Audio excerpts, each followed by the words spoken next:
असं या सेतूचं नाव असणार आहे। आणि पंतप्रधान नरेंद्र मोदी यांचं आगमन झालेलं आहे। पंतप्रधान नरेंद्र मोदी हे आता या ब्रिजवरून प्रवास करून पोहोचलेले आहेत। त्यांचा हा संपूर्ण ताफा आपण बघतोय। मोदींवर फुलांचा वर्षाव केला जातोय। नवी मुंबईमध्ये ढोल ताशांच्या गजरामध्ये त्यांचं या ताफ्याचं स्वागत झालेलं आहे। आणि इथून पुढे रोड शो सुद्धा पंतप्रधान नरेंद्र मोदी हे करणार आहेत।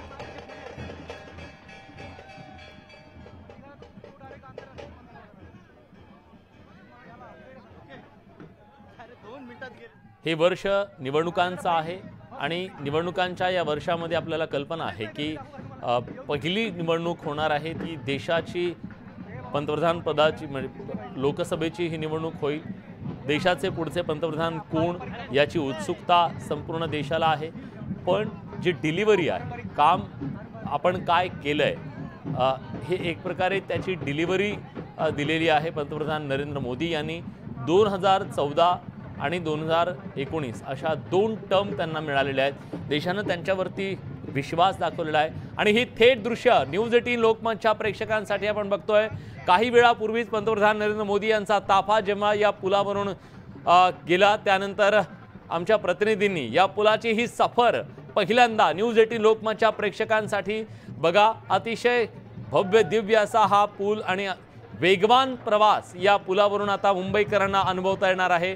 खरं तर तुमची सुद्धा उत्कंठा शिगेला पोहोचलेली असेल, उत्सुकता शिगेला पोहोचलेली असेल की कधी एकदा आपण या ब्रिजवरून प्रवास करतोय। कारण दोन्ही बाजूला अथांग असा समुद्र आणि या समुद्रातून प्रवास करण्याची संधी या पुलामुळे मिळणार आहे।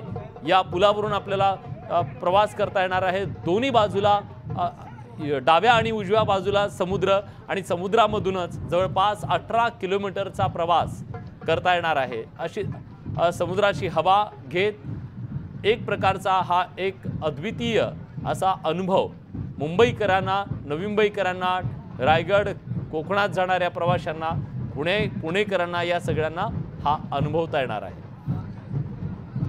देशाच्या शिरपेचात हा एक प्रकारचा मानाचा तुरा मानला जातोय। कारण आतापर्यंत देशामध्ये अशा प्रकारचा ब्रिज उभारला गेलेला नव्हता।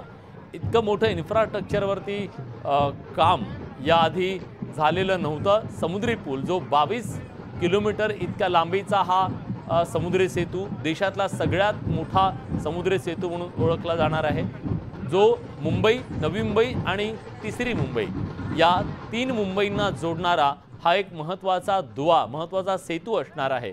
मुंबईकरांचा प्रवास अतिशय वेगवान करणारा असा हा सेतू असणार आहे। पुढच्या काळामध्ये नवी मुंबईमध्ये आंतरराष्ट्रीय दर्जाचं एक प्रचंड महाकाय असं विमानतळ उभं राहतंय। युद्ध पातळीवर त्याचंही काम सुरू आहे।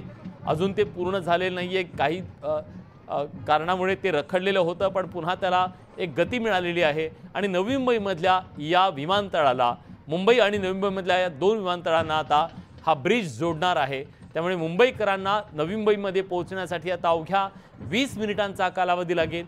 जे प्रचंड ट्रॅफिक मुंबईमध्ये असतं त्या ट्रॅफिकवरती हा तोडगा काढण्यात आलेला आहे। हे कुठेही ट्रॅफिक नाहीये किंवा अगदी गतिरोधक सुद्धा नाहीये या संपूर्ण ब्रिजवरती। त्यामुळे मुंबईकरांना सुसाट असा 100 किलोमीटर प्रति तास इतक्या वेगानं प्रवास करता येणार आहे। पंतप्रधान नरेंद्र मोदी यांचं जल्लोषात जोरदार स्वागत करण्यात येत आहे। या